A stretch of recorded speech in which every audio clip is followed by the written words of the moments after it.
Welcome into week number 2 of the Extra Point, brought to you by Tompkins and BMW of Fort Wayne, the home of the ultimate driving machine. And Coach, tough Friday night to get started that way, but you've had a weekend now to look at some film. Let's talk a little bit about what you liked and what you didn't like on both the offense and the defensive side of that ball. Well, offensively, I like that we came out physical in the first half. We need to sustain that for the whole game. The running game kind of went downhill a little bit into the third quarter and in the fourth. We had to adjust our play calling because we did have some interceptions returned for touchdowns, but we got to protect the quarterback better. A couple of those, he was running for his life. There was only one bad decision on the throw, and it's going to happen. With kids, it's going to happen. But we did play physical football. It's starting to come, and they're starting to like it. And if we can just sustain that for a full game, I think the outcome will be a little different. I thought the running game really for you guys, it wasn't, I'm sure, what you wanted it to be. But I think Rittenhouse and Bells both ran hard at times that night, and it seemed like they had some holes at times too. Yeah, the run game definitely early was good. We need to loosen up and be able to throw some passes in there and some play action and things a little better to help that, to keep the backers out of the box. But, we just got to keep getting better. I got 3 sophomores and a junior and a senior, and they're a good unit, and they're going to get there. Yeah. Josh Jones, I thought, had a couple of nice catches early. Sam Culler has got a reputation. His big brother was a pretty good receiver around here. But both of those guys seemed to have a couple moments there that Friday night that they were doing pretty well. Yeah, Josh played the best offensively, with his blocking and his receiving. We had a few plays that we saw some things. We hit it, and we tried to go back at it again, and didn't work as well. We threw into double coverage, but at least he broke up the pass and made sure that he turned in it from the receiver to DB. Culler had a couple good catches, and the thing we have to do at receiving core is we got to be more consistent. We had too many drop balls. We had 3 first downs that we would have gotten if we hadn't dropped them. Sure. And if it hits you in 2 hands, you better bring it down. Yeah, you have to do that, don't you? That's going to change the whole outcome of the night. Yeah. Situation on the defensive side, again, early in the game, you guys were up. You really were ahead in the game, and it looked like things were going pretty well. And the defense, again, hitting and tackling, and then later in the ball game, after the turnovers, after they got down that much, it seemed like maybe they wore down just a little bit. Yeah, they earned that first drive in the third quarter. They came out and they ran a few good plays and got a couple long ones. We had a few breakdowns in assignments, but for the most part, the defense played well enough for us to win, and so did special teams. We just got to get better on the O side. You had a situation, I know, where I kind of like watching the guy in the middle. When you can throw a guy in there, in Bryan Hall, who's not the biggest guy in the world, okay, but right in the middle of that line and that nose spot.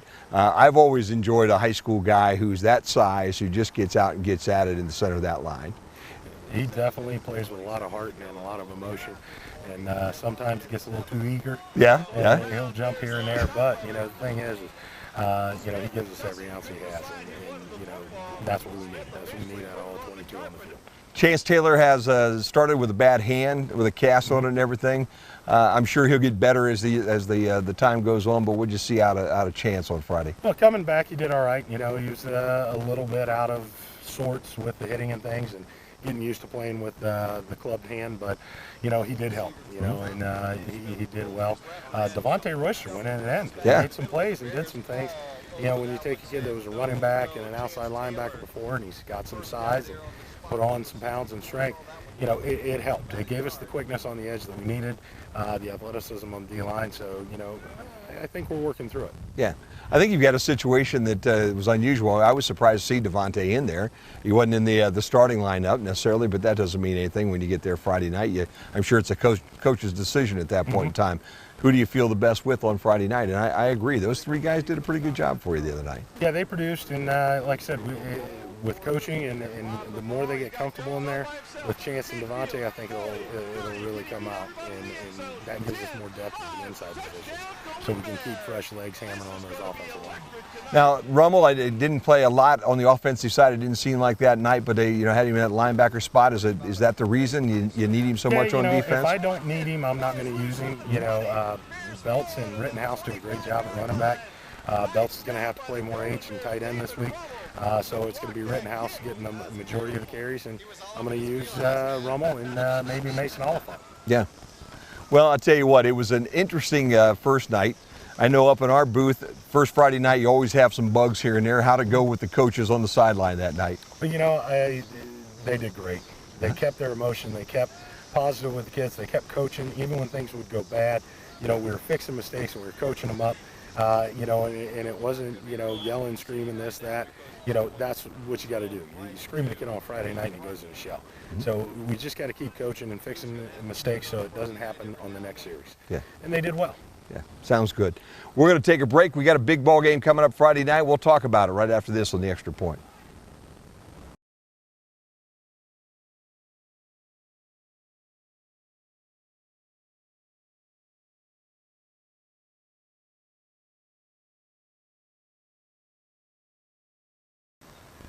Coach, this week it doesn't get any easier, okay?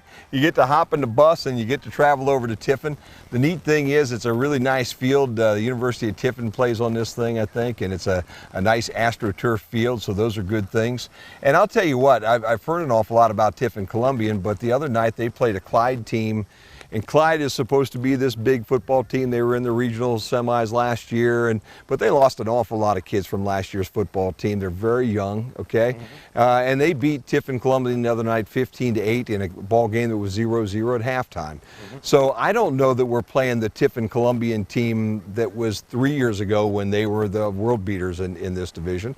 But we're playing a darn good football team on Friday night. Yeah, anytime you play up divisions and they're a big Division III, you're gonna see a difference. They've got a really big wide receiver that has got some wheels, and they like to throw the fades to him. They're big, they're semi-physical. For their size, I would think they'd come off the ball a little better. But they're not a bad football team, but they're a beatable football team. We looked at the film and studied a lot, and we see that there's some things they don't do very well, and we're just going to try and exploit them, make them run. That's one thing. They may be big, but you get them trying to chase a rabbit, and they're going to get tired. Yeah, I've watched a little film on them, and I would agree with you. That front line is our big bunch of boys, but they don't look like the quickest, most agile bunch of guys, and they're 280. When the folks get into the seats on Friday night, they're going to look down and go, wow, those are some big fellas. But I don't know that you might have played a more athletic team last Friday with Van Wert, and just watching the little film that I've seen. Well, I think Van Wert is. Up front they were big, but they were more athletic, especially defensively. Their linebackers ran better. Secondary was about the same. The biggest thing is we got to maintain our blocks. Once we get into these guys, we got to stay in. We got to stay engaged, and we can give our backs holes. We can keep plugging away, getting 3 and 4 on the run game, catch them in some play action. Some situational things, I think we'll be fine. It's just, the kids, they can't get intimidated by going to a big stadium and playing a bigger team. When you get into the playoffs, this is the type of competition you have to play, and it's going to be a good lesson for the kids. And I think if we come out and we play hard and stay with them, we've got a chance. We can get after them. Skill positions for these guys, quarterback, wide receivers. I mean, we talked a little bit about that. They've got a couple of big guys in those spots too. But again, I don't know the things that I've seen. I don't think there's anything to be afraid of right there. No, the back from Van Wert, he was good. Yeah, he was. Their quarterback ran the zone read very, very well. And the two from Tiffin, the quarterback and the back, aren't of that caliber. They're good, but they're not exceptional. So, we keep them in the box. We keep coming off the ball. We just got to be that fly in the air and use our quickness and our athleticism and just not try and stand right in front of them and wrestle with them. That's going to be the key on both sides of the ball is to move our feet and, use the angles and just, be athletic. It's Monday here at the practice field. What are you guys doing here today to get ready for Friday night? Well, we did a lot of correction and mistakes in our indie periods and worked on the things we need to work well. I worked evasion drills with quarterbacks because, one play they were coming up the middle. The next play they're coming off the edge. And, they have to know where they can go when that happens. And I have to point it out to them so they get comfortable with shuffling their feet in the pocket and know when to step up and when to run. We corrected a lot of things with the receivers coming back to the ball on a scramble, things like that, breaking off their routes. The O-line we worked on picking up blitzes. So we went over Tiffin's, main offense, main defense, sat there and gave them their assignments and things and made the adjustments to our play calling that we needed to. So we're starting to work the game plan already. Fantastic. You know, I think the one thing that everybody watching this right now has to remember, you've got a whole bunch of guys out here that this is their second week of being that guy, okay? And we looked at that when we went through the rundown to start things up on Friday night, and you went through the last 3 years, and you went through all this talent, and last year we graduated a whole bunch of kids, and then this year, these were the guys who were kind of the second guy in last year, and the third guy in the year before. So Friday night a week ago was their first time to really go out and be the guy, and this is going to be their second opportunity, and oftentimes those guys take big steps on that second night. Yeah, definitely. You know, we're going to get exponentially better as the season goes on. You know, we do have, you know, 4 brand new starters on the offensive line. Anytime that happens, that's tough. Yeah. But, you know, we've got what we need there. You know, the kids are working hard. They're going to get better. You know, it's just being patient. I tell them they got to be patient and just keep working their butts off, and they'll get better. And it's going to turn. You know, it's not going to be like that all the time. We just got to work, and we got to stay together. You know, with the community support we had, you know, I was thrilled. You know, coming from a top 25 team in Florida, we never had a stadium home crowd like that. Wow. You know, and that's when you're playing in regional finals with some guys that are in the NFL, and you still don't get crowds that good. And, you know, I looked at it, I said, you know, we're going to get there. Yeah. We're going to get there for you, the people in the stands. And when you put this thing together the way I know you're going to in the next couple of years, you'll be amazed. That'll be standing room only on a Friday night, which is a whole lot of fun. And patience, you know. Yeah. I've got a good staff. We've got good kids. They want to learn and they want to win, and you know they're putting the work in, you know, and we're just sharpening the sword, getting ready. Yeah, you know, around the league, the last couple questions here, everything happened kind of the way that we thought it would. Wasion won, obviously. Swanton won. Delta won. Those 3 teams are kind of picked to be the favorites. The one that stood out to me was the Archibald situation, where you lose the coach, you've got to scramble, and then you go out on a Friday night and you win that opening game for the guy that stepped in. Yeah, you know, that was nice for the kids, that they could rally back. You know, sometimes it's just the energy that changes and things like that, you know, and if those kids are rallying around them and circling the wagons and they're going to sit there and, you know, really, you know, circle up and say, we're going to get this done for us, you know, they could be a force. Yep, they really can. All right, Coach, last question. What's it going to take to make that bus trip over on Friday night and come back with a W?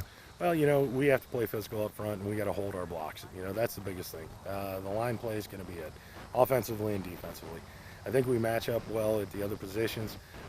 You know, I think we've got big physical backs that we can sit there, and I like our matchups one-on-one with our linebackers. We just got to get to the linebacker depth. You know, as far as throwing the ball, you know, our receivers aren't bad. We got to run better routes, and we got to block better. You know, all the way across offensively. What we can't do is we can't get in third and forevers. And we did that several times on Friday, and you know, I wish I had the magic play, but it's just not always there. You know, if we just are consistent and sustain what we're doing, we'll be fine. Sounds good. That's going to do it for this one. Extra Point, week number 2 in the books right now. If you're watching on Friday night, football is next here on BMU TV.